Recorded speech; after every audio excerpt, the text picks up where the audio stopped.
the way that just life has taken me at this point has brought me into the world of hockey. Never would have thought I would have been here. The NHL released a survey recently and found that females make up just a third of the league, and 83% of all employees are white. Here in Cleveland at the AHL level with the Monsters, goalie Jet Greaves is the only black player on the roster.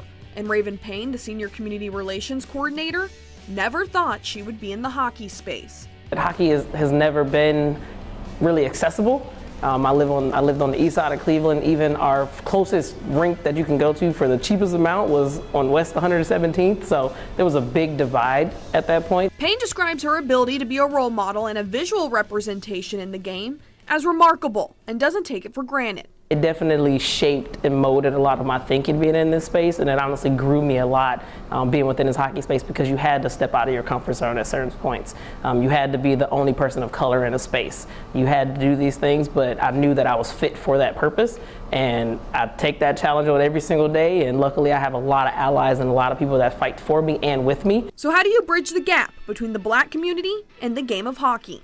One of the things that we've identified with our work with people of color, particularly African Americans in our community, is their access to ice, their access to equipment, their access to just all the elements that it takes to play hockey, to be successful.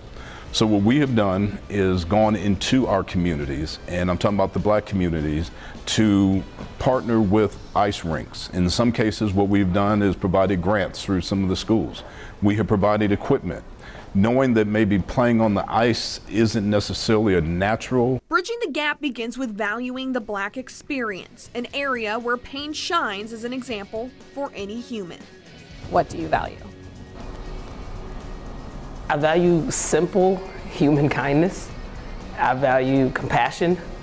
I value just simply being there for one another, regardless of skin color, regardless of what they do on a day-to-day basis, regardless of position or title. Coming into a space that is welcoming and that people can bring their whole selves is what I try to bring to the table. And just to say, like, hey, I'm not perfect, you're not perfect, but we can be here together and figure everything out in one place. So just being able to consistently always come together, to be able to understand our differences is a big value, and understand that even though we do have these differences, we can be one.